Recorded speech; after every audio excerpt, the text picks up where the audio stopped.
is Tracy again, Senior Editor for Generation Q Magazine and roving reporter for the Quilt Show. And I'm here in the Aussie aisle at Quilt Market with Lynette Anderson. Hi, how are you I'm today? very good. She handed me this beautiful koala. Why don't you tell me a little bit about it? Well, we brought the koala with us from Australia, and she travelled quite well on the plane.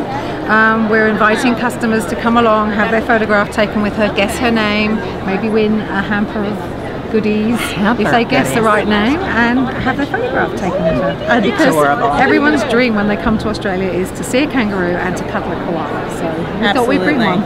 You know, when I was little, my favorite stuffed animal was a little koala. It was about this size, and it was real fur, and it was hard. Yeah. Do you know the one I'm talking about? I do know the one because I have one, but mine was only about that big. Really? Yeah. Oh, mine was about this big. And they had those little plastic claws. Yes, plastic claws. Which wore off in the end. And you know, and I had pet bunnies, and I swore it was rabbit fur, but somehow didn't make the connection. It could have been rabbit or maybe kangaroo. Yeah. I didn't know that kangaroos were very soft. They're beautiful. As are koalas. Right. All right. So, well, tell me about your new fabric line. Okay, my new fabric line is called Stonehouse Garden, and it's I'm not really a gardener. I don't like going outside. Dirty hands and I don't suit each other, so my garden is all stitched.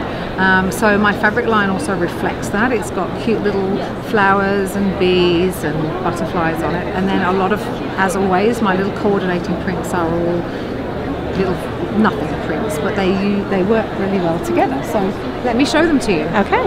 So I've just tied a little bundle of the fabrics here because, as you know, we all get advance yardage, but not very much of it. So I've made these little bundles which are really cute, and we always do the little tags on the top, which are really sweet. And that just shows you how nicely graded the colours are, and that's something that I find really important in my fabrics, that they're going to all work together and blend nicely. This is my new little block of the month. I'm an embroiderer. Very nice. So I've been working with the Valdani threads. I love that subtle variegated look that you get. It suits my work very well. So I've got my little garden gnome. There's a flower basket. I think my favourite block actually from this one is the little garden gate with the bird. And that's all hand stitched. All hand stitched. But you know, I've just had a lady buy who does, she digitises patterns, and she was saying, is it okay if I have permission to digitise that for my personal use? And I said that would be perfectly acceptable. So that's actually really exciting, and I hope that she'll send me some photographs, which is nice. Now the other line that I have coming through, which is really exciting, is an extension of my bread and butter line. So we've added 18 colours. There's 6 grey, 6 cream and 6 white, so 6 different prints in 3 different colourways, and we've mixed it for butter side up. We thought that was a very appropriate name for the line. We've mixed it with some of the existing neutrals in my collection, and I think it's come out very, very effective. I love that. That is just I think so many modern homes, it's nice to have some neutral things, and then you can add some splashes of colour, whatever you like. So it's been very popular and great for backgrounds, of course. So can I ask you a question? As a professional designer, how much personal sewing do you do? Personal sewing, I always have a personal project on the go, and at the moment I'm actually very lucky. I was invited to be a designer for the Splendid Sampler, and so I've been busy joining in that fun and designing my own blocks, and I have 3 grandchildren. And so I'm on grandchild number 2's quilt at the moment. But I usually choose somebody else's design because that way I can just zone out and enjoy my sewing.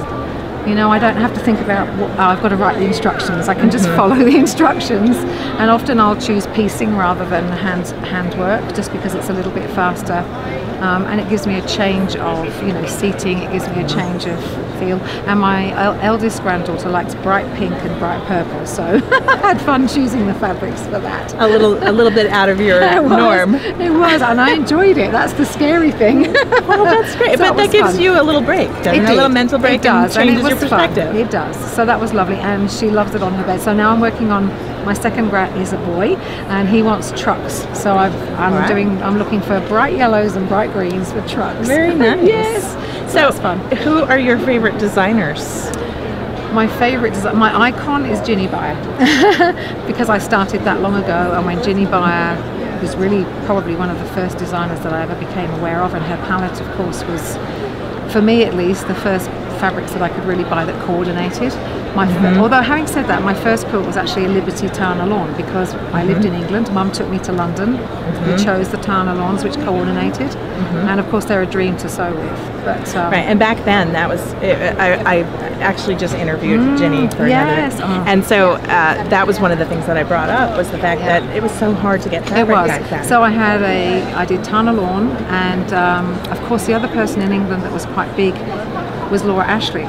And although her fabrics were not very suitable really for patchwork because they faded so badly, they again coordinated, so you can have at least a limited coordination. So when Ginny's fabrics arrived, of course it was like a quilter's dream come true. But yeah, so she would have to be my absolute favourite. And then I know so many people and I love them all as people. So Kathy Schmitz would be another one. I love her work, but she does quite a lot of embroidery as well. So I love her work too. Oh yeah, I agree. Yeah. And I'm seeing a lot more handwork these days. I know. Well, that's good for me because I've been incorporating it into my work for the last 20 years. So now as everyone's saying, oh, I like handwork again, it's great because they've got such a choice of patterns from my collections. That's really nice. So that's good.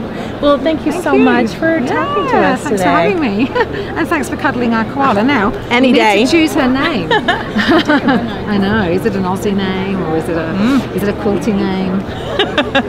That's I can't tell you. I can't tell you. Hopefully, those are hints. Yeah.